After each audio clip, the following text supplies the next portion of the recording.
Hey everyone, welcome to the latest episode of the Cyberman Show. Today I'm going to share learnings or lessons from the recent report that I read from Red Canary. So, people who are not familiar with Red Canary, they are an MDR service provider, managed detection and response. This service is all about detecting and responding to incidents from our customer environments. So, what they do is every year they come up with an annual report that contains their observations from the customer environments that they manage. So, I've gone through that report. It's over 160 pages. I highly recommend you to go through the report in case you want to go some or get some knowledge on technical side. Okay. Uh, so their data source included around 60,000 threads that were detected across 1,000 customer endpoints, networks, cloud infrastructure, identities, and SaaS applications. Eventually, it was around 216 petabyte of data, and they shared this their summary from this data set in the report. Now let's look at the trends that they have mentioned. I'm not going to go in details into you know everything that they've mentioned. It's essentially a summary. So let's look at some of those trends, and these include ransomware trends, initial access, tradecraft, identity attacks, vulnerabilities, stealers, remote management tools, API abuse in the cloud, impact of AI, adversary simulation, emulation and testing, as well as cross industry analysis. The good thing I liked about this report is that it is both high level as well as technical in nature. And I recommend you to go through some of the sections that are at the end. They talk about specific groups, specific malware, in entire and map it to the attack framework from MITRE. So very interesting to learn. Now let's get started. So the first trend that they mention is ransomware. What the report says is that they saw few intrusions making it to the final stages, that no ransomware group made it into top 20 threats. So what they realize is ransomware is growing, but a lot of that is blocked in as far as their data set is concerned. They also mentioned the precursors or pre-activity before ransomware, which was very interesting. So it talks about initial access. So typically ransomware intrusions begin with adversaries exploiting vulnerabilities on internet-facing devices, and they gave examples of Confluence and Veritas enterprise applications. And these vulnerabilities could be zero-day or old vulnerabilities also. Then, in terms of lateral movements, adversaries commonly use compromised accounts obtained from credential dumping wherever they gained initial access. They often use tools like mimic ads, and once they had credentials, the researchers observed adversaries moving via SMB, RDP, and WMI protocols, and they often use tools like Impact or Impacket. Uh, Also, adversaries download and use remote management and monitoring tools like AnyDesk, FleetDesk, and others to facilitate with the lateral movement. Uh, and for recon, adversaries landed on new systems, and then they conducted recon using built-in commands like ipconfig, whoami net, and nltest. For exfiltration extortions, they're not only encrypting data, they are also stealing and demanding payment or threatening to leak the data in case the money is not transferred. Also, affiliation between groups make is making it harder for analysts to attribute the entire campaign to a particular group. Adversaries have teamed up during ransom intrusions with one actor, often known as or often called as initial access broker, gains initial access to a network and then passes that access to other actors, which makes it really group hard to attribute a campaign to a specific group.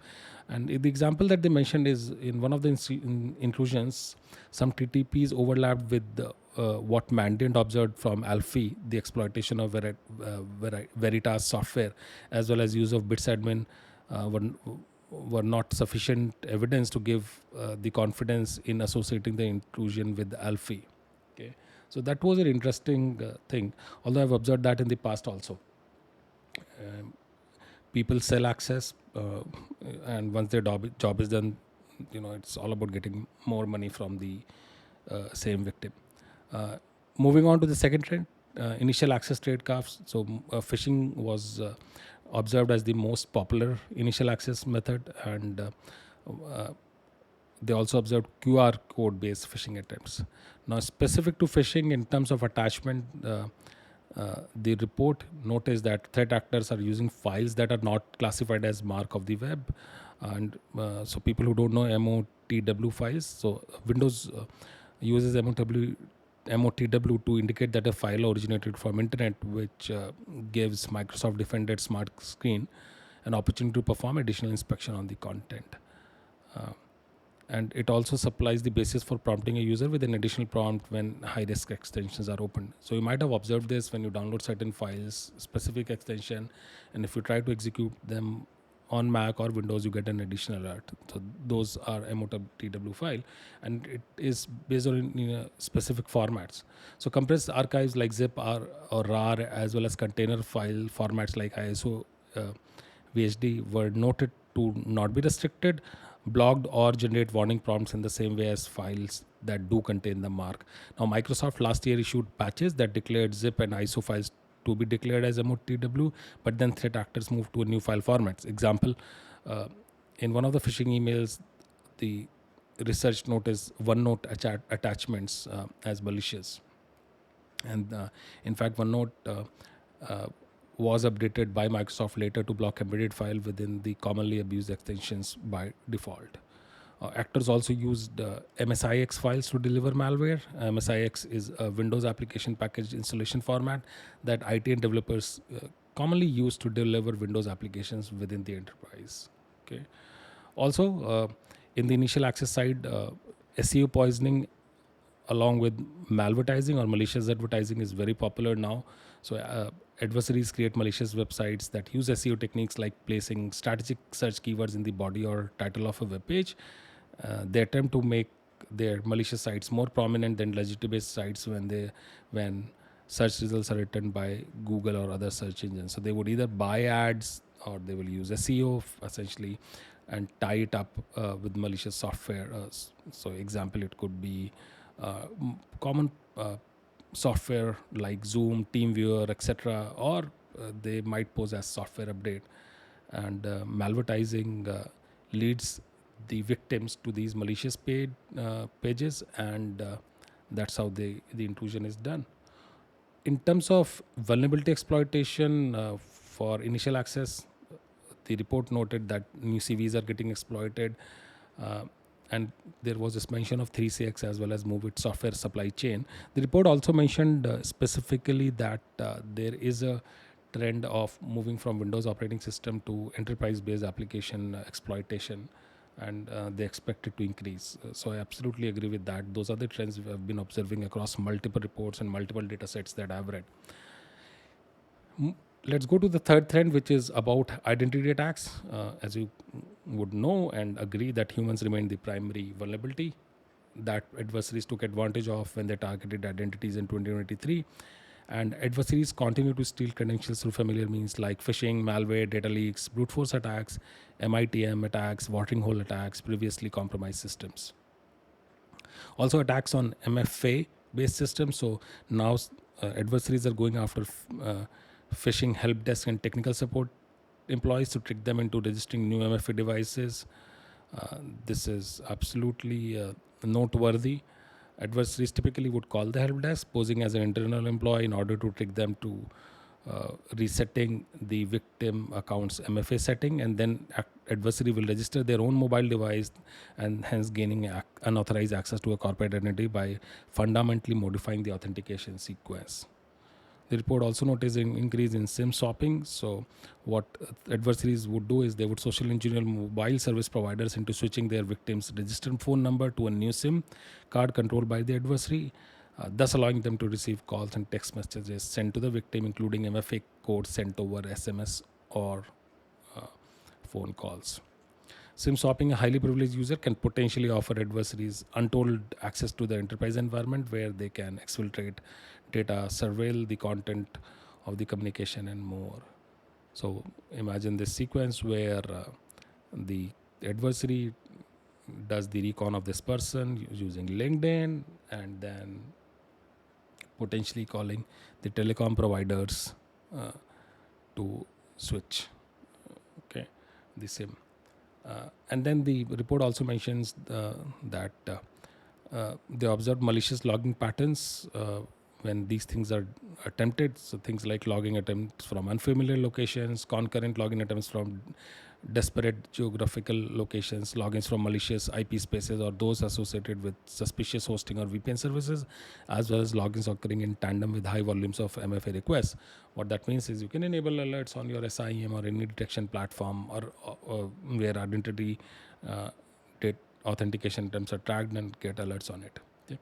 Moving on to the next trend, which is vulnerabilities, one of the most common initial access factors. So in 2023, the report mentions that they observed multiple high and critical severity vulnerabilities exploited in the wild, and each of them played a specific role in larger attack.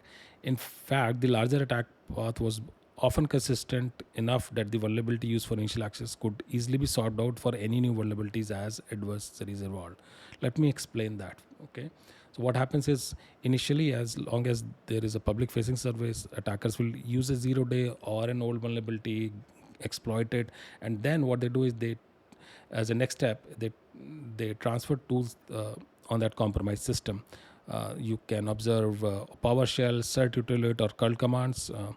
And then they make the compromised system download a remote access tool such as AnyDesk or a tool like Cobalt Strike, which can offer similar capabilities. In case of network appliances such as Citrix application delivery controllers, adversaries could often uncover credentials from configuration files or with additional exploits. By the way, this year, if some of you recall, we noticed exploits on multiple VPN products, internet-facing products. Also, in the report, the adversary would upload a web shell to a compromised server. This was in the case of large exploitation of movie transfer in May 2023. Now, despite the variety of initial access vulnerabilities, the post activity narrowed down to just a few options. This included tools like Cobalt Strike, Windows-based RAD, uh, and adversaries could use their credentials with Windows native protocols like WM and SMB to move between systems and issue remote commands. So if you have to summarize, the most common path that they do is or take is exploit a public facing web server or a public application or a VPN, then transfer a web shell or a RAD, get credentials, move laterally from the foothold. Okay.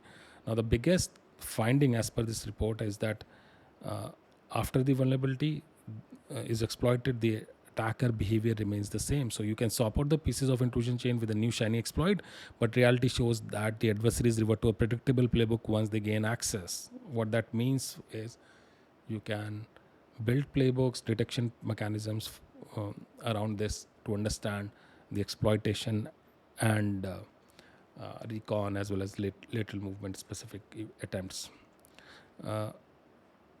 The report summarizes that as long as an application is facing internet, it would be exploited. Moving on to the next trend, which is about information stealers, a category of malware. So the report noticed that there is definitely an increase in Mac OS based stealers, and this was more compared to previous years. Also, the report mentioned that stealers accounted for nearly 10% of activity that they were able to associate with named threats in 2023. There are categories of malware that support information stealing. So this could be either dedicated stealers like Redline, Ducktail, StealC, Atomic Stealer, Llama C2, or it could be malware families that have stealing as a feature. Example, Yellow Cockatoo. And then there are now cloud specific stealers, and I'm going to talk about that later when we come to the cloud section. Now, how stealers are distributed is again through the fake ads, SEO manipulation, etc., malvertising, as I mentioned earlier. So that is definitely growing. Then the next trend is about the use of remote monitoring and management tools. So they're attractive options because they are approved, they are legitimate in nature, and as I said earlier, once the exploitation is done, typically they would download a popular remote monitoring and management tool. The report mentions multiple tools in various attacks like Net Support Manager, REMCOS, RUT, as well as the Terra. Okay, so those are tools that they observed. In the next trend that they observe is the abuse of the cloud. So as cloud adoption is increasing, The report mentioned was that the cloud accounts was the fourth most prevalent attack technique that was detected in 2023. uh, it increased by 16 folds in detection volume and affecting 3 times as many customers as last year. So that was expected because we are all migrating to cloud along with the enterprise applications. In 2023, several families of information stealing malware were looking for access keys and session tokens that would let the operator bypass MFA protections and pivot to cloud environment. So that was a new learning for me.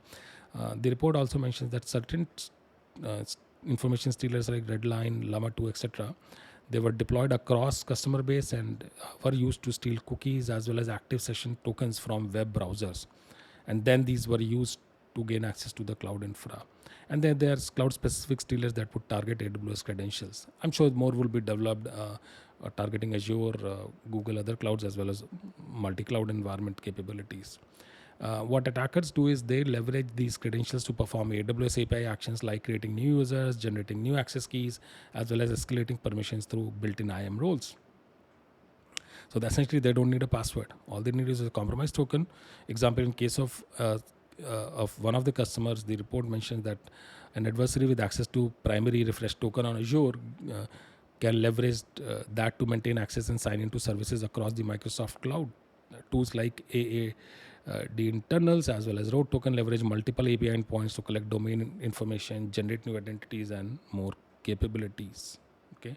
Now, in one of the case studies, which is for a group called Scatter Spider, and I highly recommend you to go through that section in the report, is even though that the account was protected with MFA, the group stole the session cookie, which was used to authenticate uh, to the cloud environment for a user that was already authenticated, so that the adversaries could make API calls without re-authenticating. Uh, and then they generated a new service account with their access and attempted to persist further in the environment. So that was pretty interesting. Then next trend is adoption of AI. So the report hasn't given any example to my understanding, but they mention potential use cases for adversaries and defenders. It includes from adversary perspective using AI for malware generation, writing good spear phishing or phishing emails, use of AI for data analysis and discovery after the data is dumped by the malware, and then on defender side using AI to prevent from APTs and data analysis, summarization, threat analysis, training and learning. So this was all potential use of AI. Okay. Uh, in the next trend that the company observed is that the use of adversary emulation and testing. So they noted that a lot of enterprises in various verticals are using these testing tools to check their readiness against breaches and incidents. It includes most testing done by financial services, around 25%, followed by professional, scientific, technical services, healthcare, and manufacturing verticals. What I notice is a reverse trend, which is companies that don't test much, they will be potentially breached. And not saying that companies who are testing will not get breached, but the high likelihood is that companies who are not testing will get breached. Okay, easily. The analysis highlights that there is an increased prevalence of testing across organizations, irrespective of the size or industry. Okay. Lastly, the report mentions cross-industry analysis of various data sets that they saw. So they mention attack techniques by industry, and they observed common patterns. And one of the takeaways from the analysis of techniques abuse across industries that adversaries reliably leverage the same small set of 10-20 techniques against the organization, regardless of their sectors or industry. So example, top techniques like PowerShell and Windows Command Shell is common across Windows. WMI is very common, as it's well documented. Also, cloud account is a new entrant in the overall top 10 techniques, and its incursion across industries is a direct result of cloud migration and adversary interest that followed. Okay. Then report mentions threats that are popular or targeting specific industries. So Gambaroo and Raspberry Robin, two malwares that are going after manufacturing industry. They both support USB based spread because manufacturing typically is not internet connected. But as manufacturing is moving towards industry 4.0 or smart manufacturing, that will also change. But these malwares support USB based spread. And then educational industry getting targeted by a malware called Yellow Cockatoo, and it goes after colleges, universities, and professional schools. And Yellow Cockatoo uses SEO poisoning to deliver payloads matching the user search query, because in educational service a lot of people do searches, and Yellow Cockatoo is using SEO poisoning as well as malvertising to target the victims. Also, Bootloader demonstrated interesting targeting profile in its in the legal services industry group. So yeah, that was the report. I again recommend you to go through the report. Thank you to Red Canary. Thank you for all the listeners, and keep sharing if you like the content. I've started releasing shorts. There is an Instagram channel now, instagram.com/the Cyberman Show. I am preparing more content to make it easy for anyone to understand cybersecurity. Thank you so much for liking the content. Share it for with like-minded people, and anybody who wants to get into cybersecurity or wants to increase their skill set. With that, I'll see you next time.